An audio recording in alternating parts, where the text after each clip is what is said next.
Like we have said many times already this morning, today is Children's Sabbath Sunday. And we are so proud to be in partnership with one of the great organizations in our community who are advocating for children, CASA, or Court Appointed Special Advocates. And we are so pleased that we are able to hear from the executive director of CASA of Kent County, Stephanie Sheler, who is going to come and share with us a little bit about the mission of CASA. So would you please give a warm Park Church welcome to the Executive Director of CASA of Kent County, Ms. Stephanie Sheler.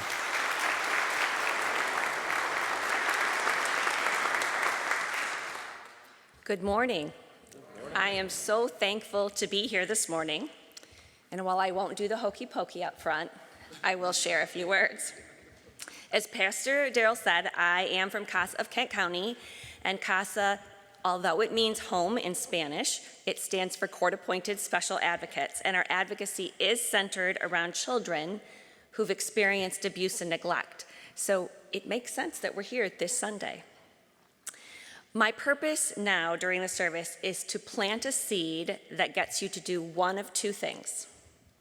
First, to come to the Lunch and Learn to hear more about the problem of child abuse and neglect and what you can do about it.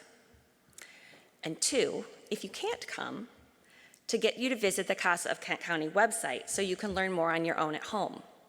Child abuse and neglect is a problem in every county, in every state in the United States, and the people of God should care.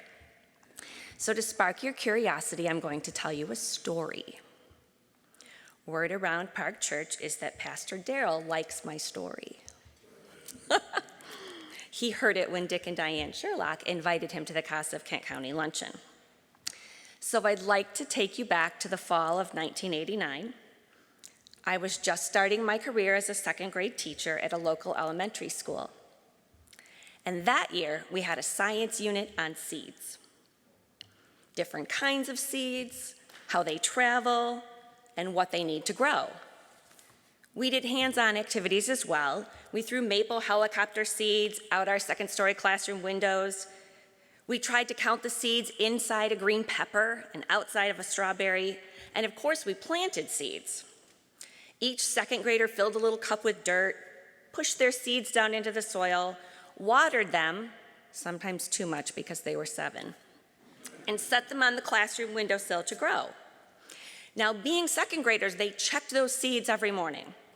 And when each child's seed sprouted, there was a celebration.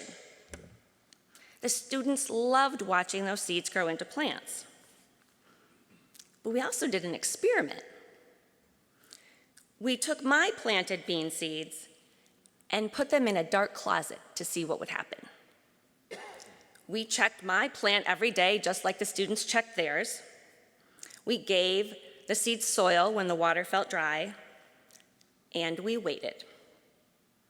The students were shocked when my bean seeds sprouted. And they were even more surprised to see my bean plant grow taller and taller every day. In fact, the seeds tucked away in the closet grew taller than any of the seeds by the window. But there was one huge difference. The bean plant in the closet was, well, if you want to find out what happened to the bean plant in the closet, you have to come to the Lunch and Learn. Totally fair. And Pastor Darrell and Dick and Diane may not tell you until after the Lunch and Learn. But for now, I want you to think of the plants as a metaphor for children and what they need to grow and thrive. When children in our community live in situations where they don't have what they need,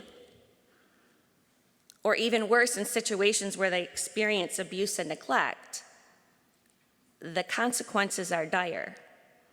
And this is something God's people should care about and do something about. If you are not able to join us after the service, if you are able, I'd love to tell you about the need in our community and what you can do to help. And if you are not able, Please visit the CASA of Kent County website to learn more about the problem of child abuse and neglect in our community, what CASA does, why we do it, and how you can help. There are ways that you can help. And if you have any questions about CASA of Kent County, please ask Dick or Diane. Diane used to be one of our court-appointed special advocates, and Dick and Diane continue to be ambassadors for CASA, which is how Daryl came to the luncheon and how I came to be here today. So thank you for your time.